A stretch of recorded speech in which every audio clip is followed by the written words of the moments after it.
Hello po mga kababayan, si Dante Maravillas. May pahayag na naman po si Sara Duterte.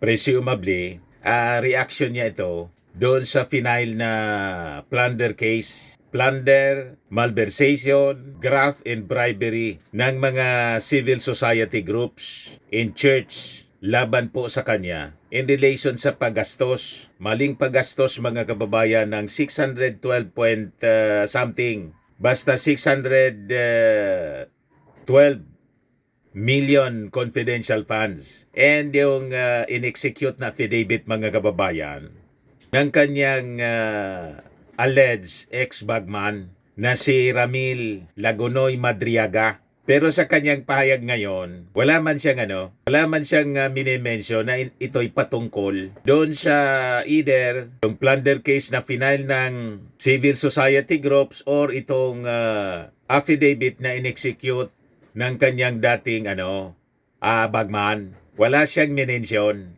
Ito mga kababayan yung kanyang pahayag.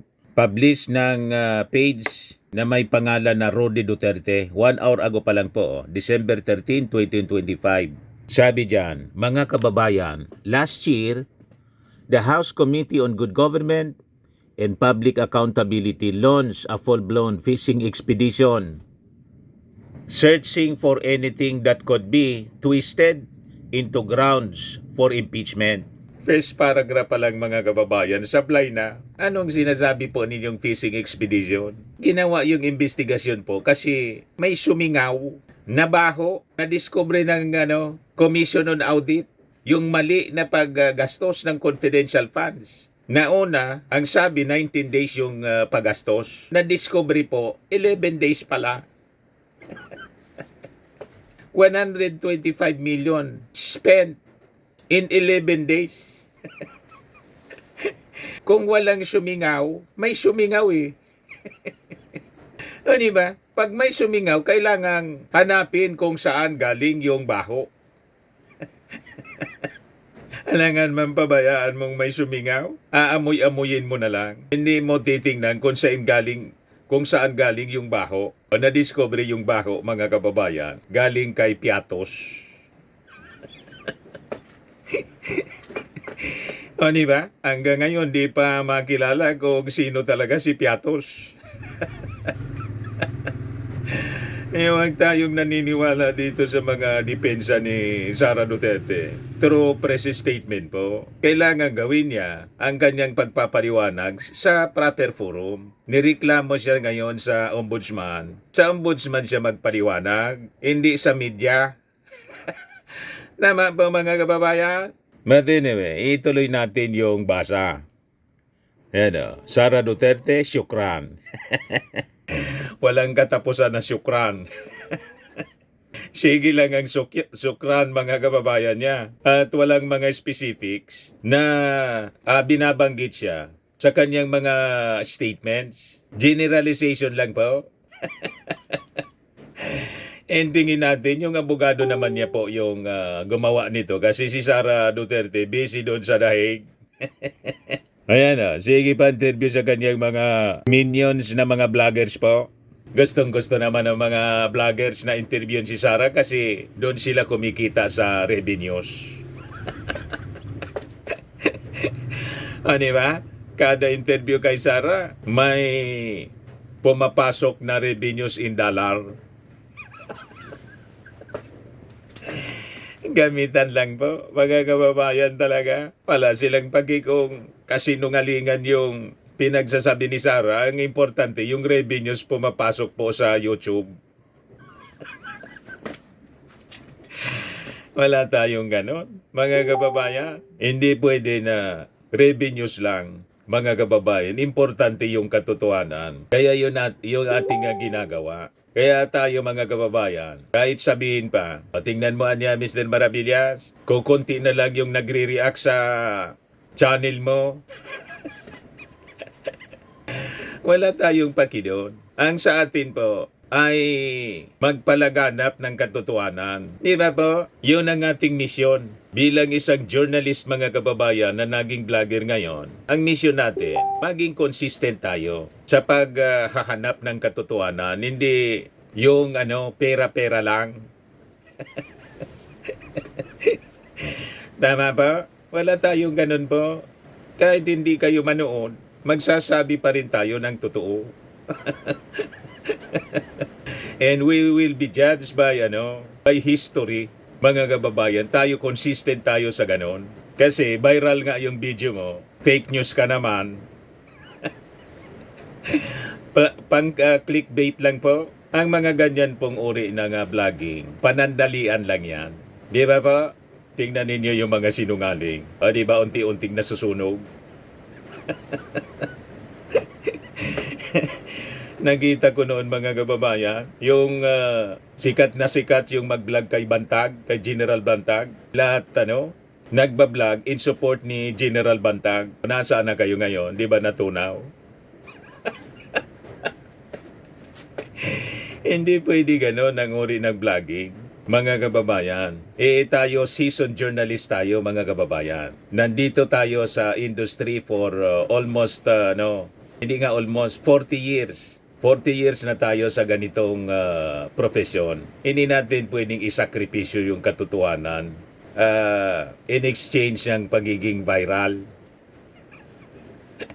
Viral ka nga, pero fake news. Di ba pa? Pasasaat, madidiscover ng ating mga mamamayang Pilipino na isa kang sinungaling. Di ba? Maraming mga vloggers, madaling masunog po. Di ba? Kasi nawalan mga kababayan sila ng credibility. Anyway, going back dito sa payag ni Sara Duterte. So fishing expedition daw po ang ginagawa naman. Ngayon, searching for anything that could be twisted into grounds for impeachment. Yung grounds for impeachment po, established na yon. Unang-una po, hindi man natuloy yung trial ng impeachment kasi na-archive, technical ng Supreme Court. At until now, mga kababayan, wala pang desisyon sa motion for reconsideration. Yun ang nakapagtataka. Natagalan.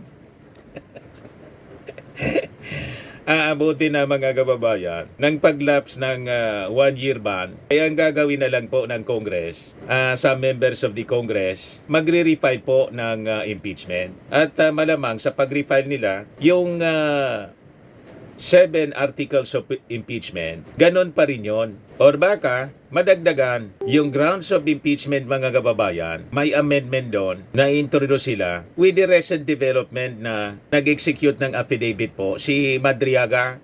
Baka idagdag yon. Or pwede rin na hindi na din idagdag kasi pwede na lang mga kababayan gawing witness itong si Madriaga. Kasi yung kanyang statement po, pasok na rin doon sa isa sa 7 na articles of impeachment na final laban po kay Sara Duterte.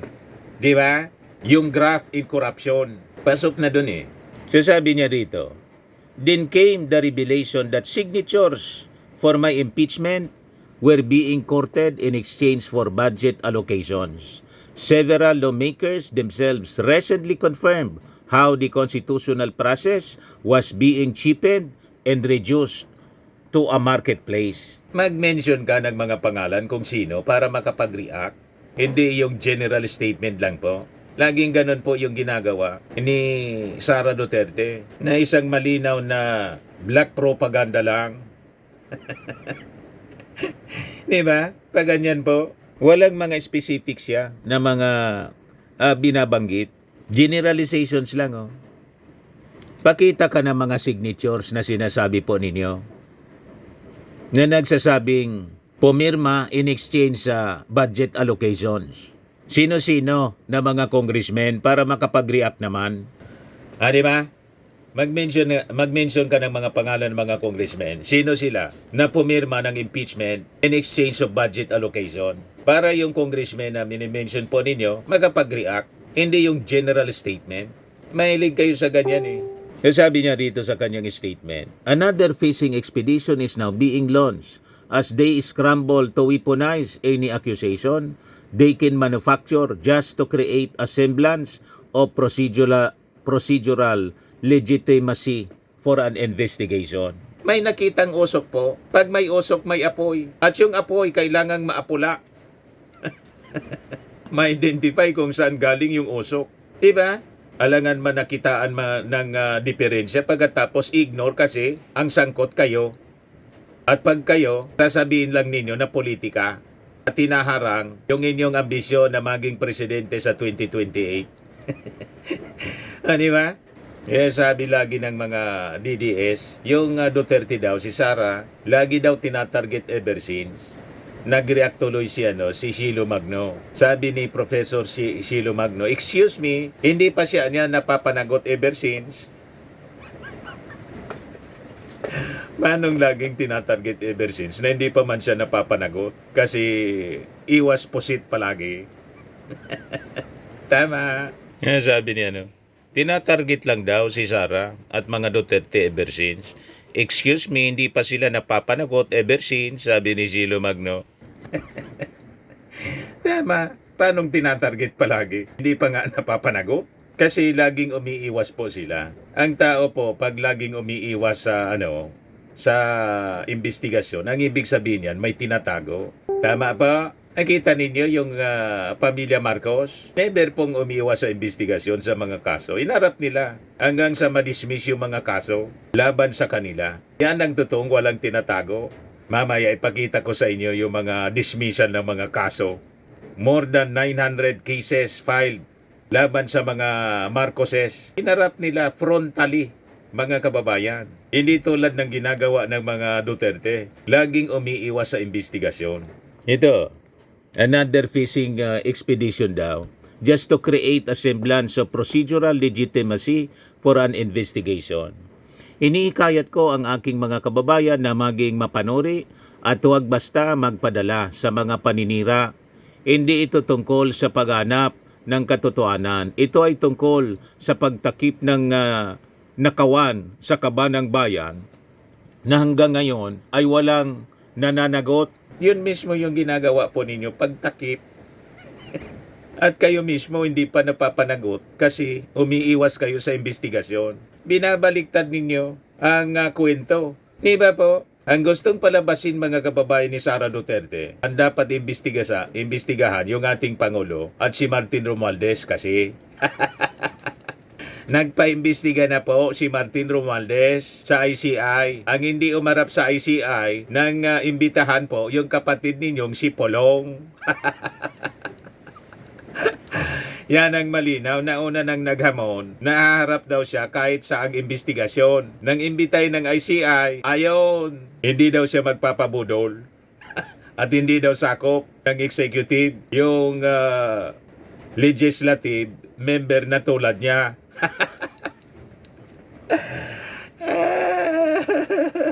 Yan ang may tinatago. Laging umiiwas po. Tulad po ninyo. Tapos sasabihin ninyong ganyan na ito'y tungkol sa pagtakip ng nakawan sa kabanang bayan na hanggang ngayon ay walang nananagot. Kayo mismo po yung iniimbestigahan nga. And that is part of the impeachment complaint laban po sa inyo, yung graft in corruption. Na kung wala sana, na petition kayo questioning the technicality sa Supreme Court na taliwas sa inyong unang statement na I want a bloodbath, di sana may resolusyon na sana doon sa akusasyon sa inyo. Kung totoo na malinis kayo, wala kayong ginawa, di absuelto kayo sa impeachment trial. Walang nangyari impeachment trial. Yung forthwith, ginawang archive sa Senado kasi majority sa members ng Senate, mga kaalyado ninyo. You see? Tapos you have that gal na magsabi na hindi ito tungkol sa paghanap ng katotohanan, ito'y tungkol sa pagtakip ng nakawan sa kabanang bayan na hanggang ngayon ay walang nananagot. Yun mismo yung ginawa ninyo at yung inyong mga kaalyado sa Senado. Pagtakip sa katotohanan kaya hindi nangyari yung trial. Sabi niya, patuloy lamang tayong maging matatag sa harap ng pagbagsak ng ekonomiya at walang tigil na pagtaas ng presyo ng mga bilihin. Patuloy tayong magdasal para sa kapayapaan. Patuloy na magdasal para sa kapayapaan, kayong walang tigil sa panggugulo. At yung sinasabi ninyo, pagbagsak ng ekonomiya, yun ang consequence ng panggugulo po ninyo. Di ba? Ginugulo ninyo yung gobyerno. Nandun ang inyong grupo sa destabilization. Pagkatapos, isisisi ninyo sa ating Pangulo yung pagbagsak ng ekonomiya. Parte kayo doon sa faktor ng pagbagsak ng ekonomiya kasi hindi man kayo tumutulong. Lahat lang pang personal yung inyong ginagawa. Ngayon nga kanda ko ba na yung ating Pangulo sa pagtatrabaho, nasaan kayo ni Pulong? Si Pulong magta-travel 17 countries for 2 months. Ang tanong, kumusta naman ang performance ni Pulong, kapatid ninyo? Ano na yung naipasa na batas sa Congress? Kayo bilang Vice Presidente, kumusta naman? Mas marami pa kayong travel kaysa sa Pangulo? Di ba? Imbes na tumulong sa pagtrabaho bilang Vice Presidente, namirwisyo pa kayo. Tapos isisisi ninyo sa ating administrasyon. Sisihin ninyo yung buhay ninyo kung bakit pa kayo nandadyaan sumisweldo sa kaban ng gobyerno. Di ba?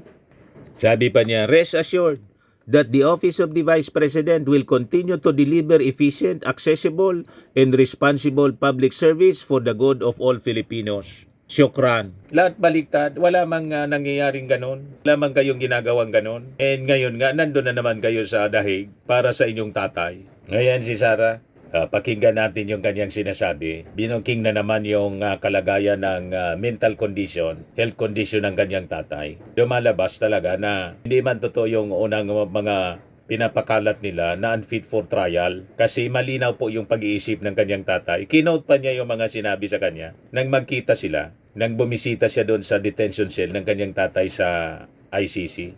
Ito, pakinggan natin. Patunay, mga kababayan, na hindi totoo yung kanilang mga pinapakalat. President Duterte, meron siyang message kanina. Di ba? Sabi lang niya, May mensahe pa? Lahat. Nandito kami, meaning siya, ako, at yung iba pang mga kapamilya namin, nandito kami so as long as gusto pa kami ng tao. Malinaw ang pag-iisip po. Hindi totoong unfit for trial. Pilit kung ano yung gusto ng Binuking ni Sara. So, yan yung, and of course from myself, I thank you for your continued support. Binula na naman niya yung Alam mga niyo, I am supporters truly niya. blessed as a politician kasi kahit anong Paninira ng daw. mga kalaban sa akin, nandyan pa rin yung taong bayan. Yes. The trust is still. The supporters from 2015, from 2016, from 2019, from 2022, nandyan pa rin kayo. At hindi kayo, and then you know how to discern ano yung paninira at ano yung katotohanan. And for that, I am truly blessed. O ngayon, nilinaw mga kababayan ng Palasyo Malacanang na yung mga complainants po, yung nag-file ng plunder, malversation, bribery, graft sa Office of the Ombudsman kahapon, hindi man po ito mga kaalyado ng ating Pangulo, ng ating administrasyon. In fact, ang mga anti-Marcos groups ito, kaya malabo na may hand yung ating Pangulo, ang administrasyon sa mga kaso na pinafile laban po kay Sara Duterte. Yan o, complainants in BP Sara case not affiliated with PBBM, sabi po ng Palasyo. The complainants are not part of the President's political allies. Instead, they are in fact his critics. So how could he casually tell them to file plunder and graft charges against BP Sara? Sabi po ni Palace Press Officer Claire Castro sa kanyang text message sa mga reporters kagabi. Tama. Kaya mali po, misplaced yung mga akusasyon ni Sara ang nasa likod nito na paninira sa kanya. Ang tawag na paninira, yung Palasyo Malacanang. Paano nangyari yon? Mga anti-Marcos itong nag-file sa kanya ng kaso. Just like yung final na kaso sa ICC laban sa kanyang tatay. Ang nag-file po, mga pribadong complainants. 2017, panahon ng kanyang tatay. At ang tumulong po, mga nasa minority bloc, mga militant, anti-Marcos, and church groups. The same group. Si Father Flavio Villanueva. Ito yung tumutulong sa mga victims ng EJK. Same group na nag-file mga kababayan ng plunder case sa ombudsman kay Sara Duterte. So malabo ang mga pahayag na to ni Sara Duterte accusing the Marcos administration na nasa likod ng tinatawag niyang fishing expedition. So ang pwede niyang gawin mga kababayan, pinakamabuti niyang gawin ay nag-file ng asunto sa kanya na hindi man po kalyado ng mga Marcos, sagutin na lang niya po sa ombudsman. Di ba? Tulad ng mga kaso noon, final sa Marcos family, sa Sandigan Bayan, sa kung saang korte, pati sa Amerika, sinagot ng pamilya Marcos frontally, hindi sila umiwas. Dahil wala silang tinatago mga kababayan doon sa mga inaakusang pagnanakaw na pawalang sala yung pamilya Marcos. Ito, pakinggan ninyo itong mga Problema nyo ba yung late sign yung... Ito.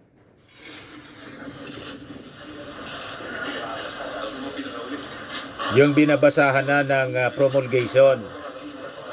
Vice Honorable Sabrina T. Pampilo Jr. presiding. Call the case, please.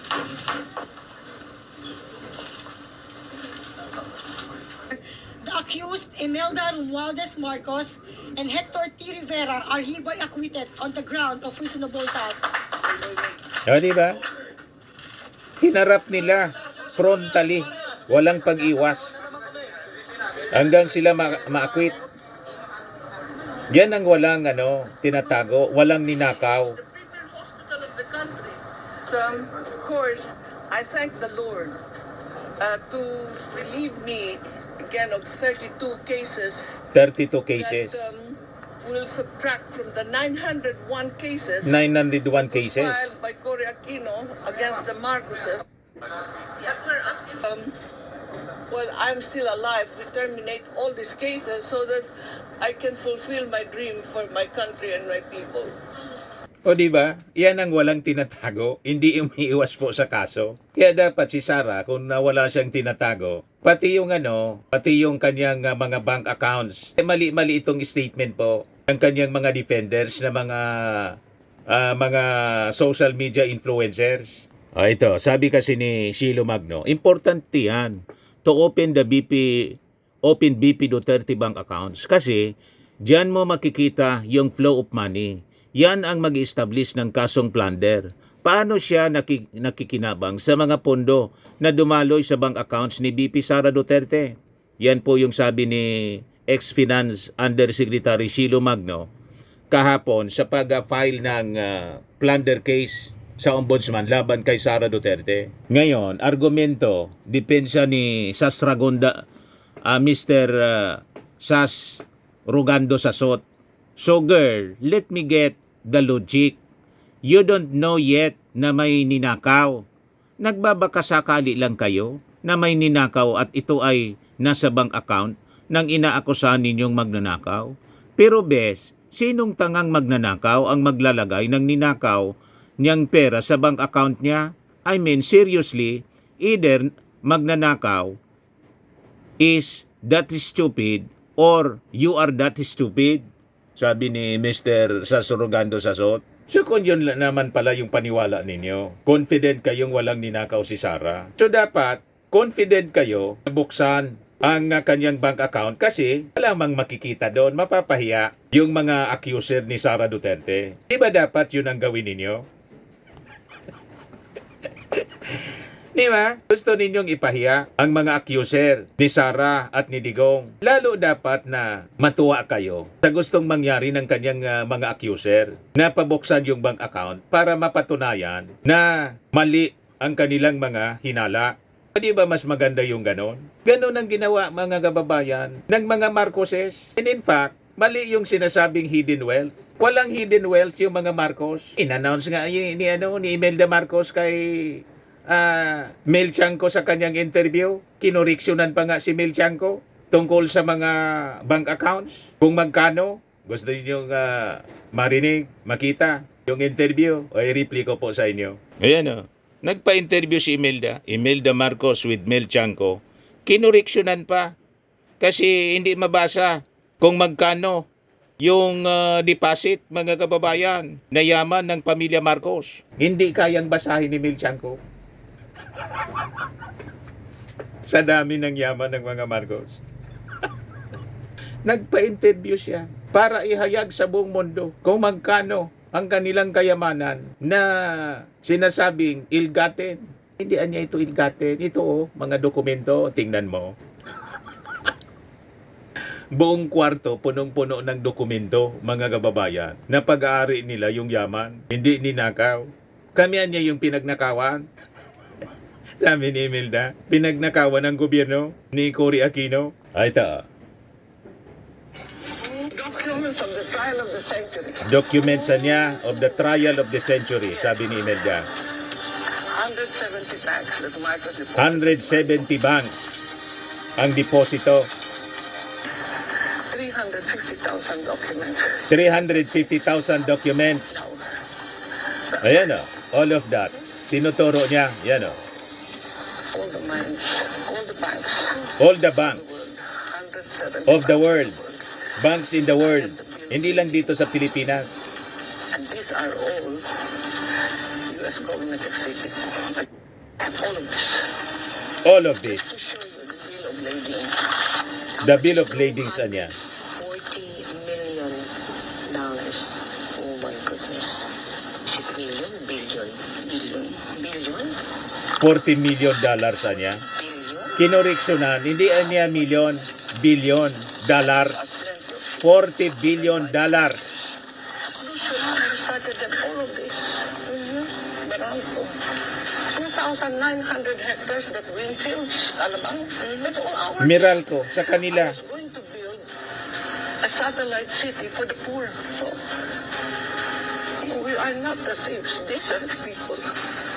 Mrs. Marcos, if we go by all of these, you are rich beyond compare. You are rich beyond compare niya. See, the world. The world. The world. This is the reason why I want to survive.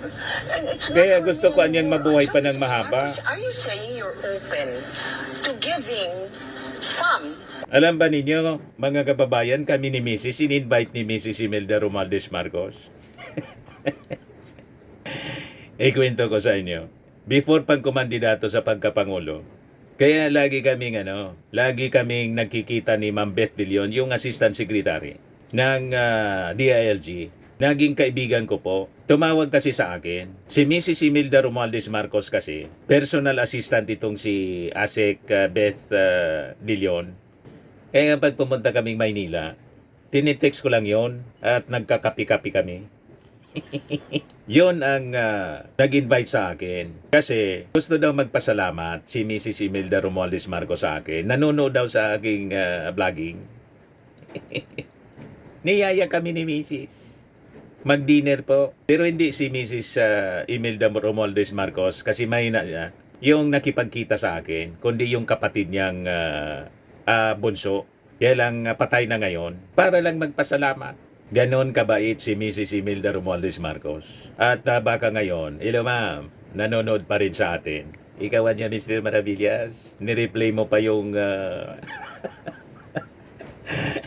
interview sa akin ni Mel Chanco. So diyan ka mapapahanga, mga kababayan, kay Mrs. Imelda Romualdez Marcos. Hindi niya tinatago. Inihayag pa niya sa kanyang interview. Sa interview sa kanya ni Mel Chanco, yung kanilang kayamanan. Hindi $40 million.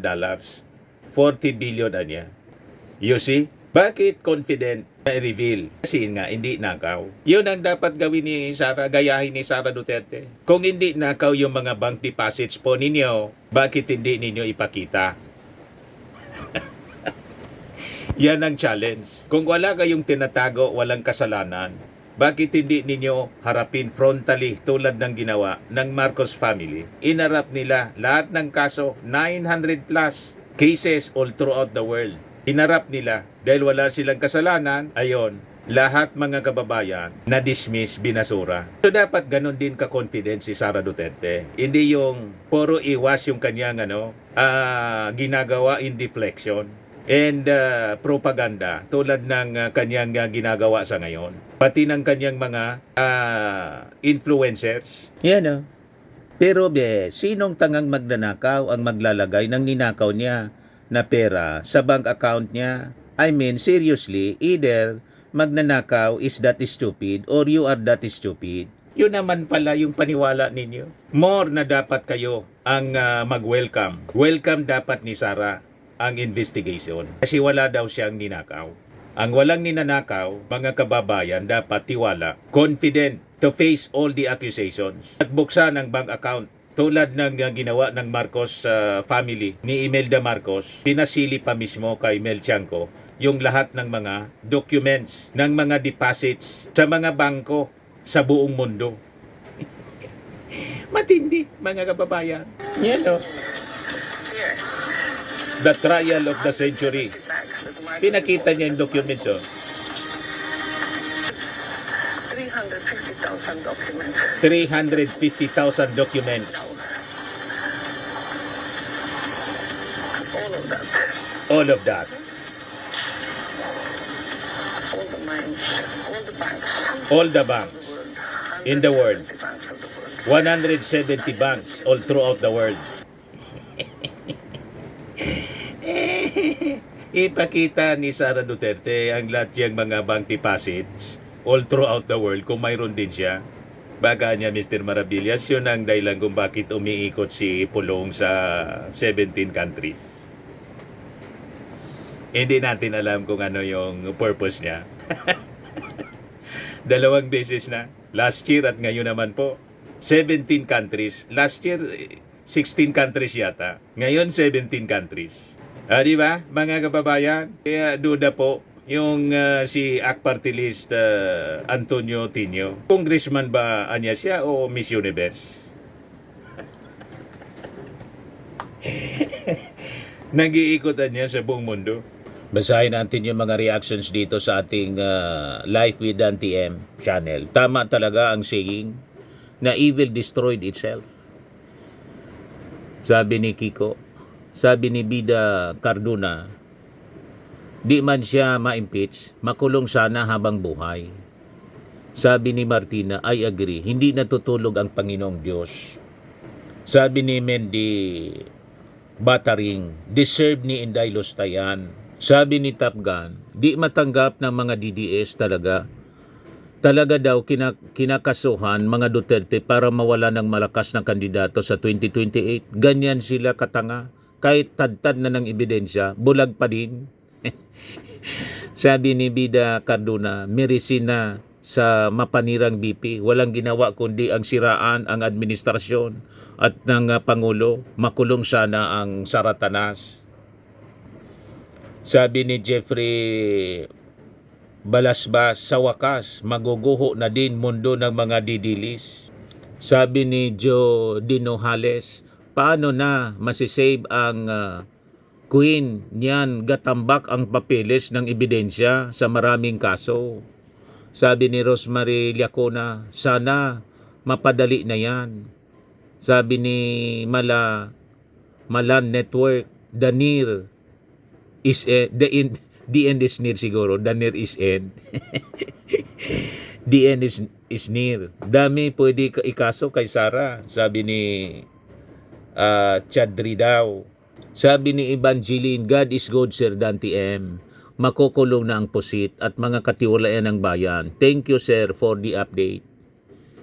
Sabi ni Joel, unti-unti yang magsisilabasan mga nagising at kumanta na ginagamit lang sila ng mga Duterte o kaya magtatrayduran mga yan. Nasa kasamaan kasi, tiyak yan din mangyayari. Consequences sa lahat ng gawain nilang kasamaan. Sabi ni Katkat, yan kasi kala nila sila pa ang may power, kaya sila mayabang at mga bastos. Sabi ni Lolita M. Santiago, yehe, kahit wala na impeachment, pasok na si Fiona. Nga kayo, Didilis, Padilla, Marco Beta, Bato at Go, kahit wala na kayo sa ICC na po, bahala sa inyo.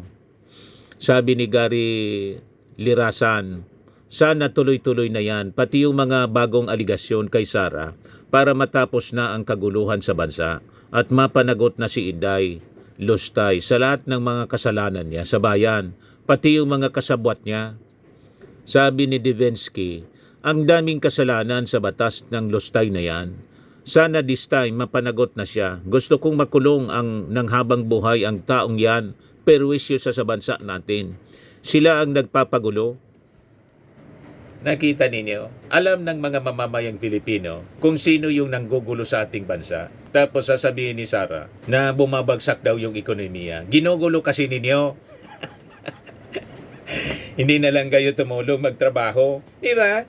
Anyway, yun lang po mga kababayan. So itong ating podcast dito sa Life with Dan TM at sa inyo nito napakagandang product from Australia. I am worldwide amazing pure organic barley pure powdered drink mix from Australia. Yung mga gusto po na mag-try nito, gumamit, mainam po ito sa mga cancer patients at for cancer prevention na rin po.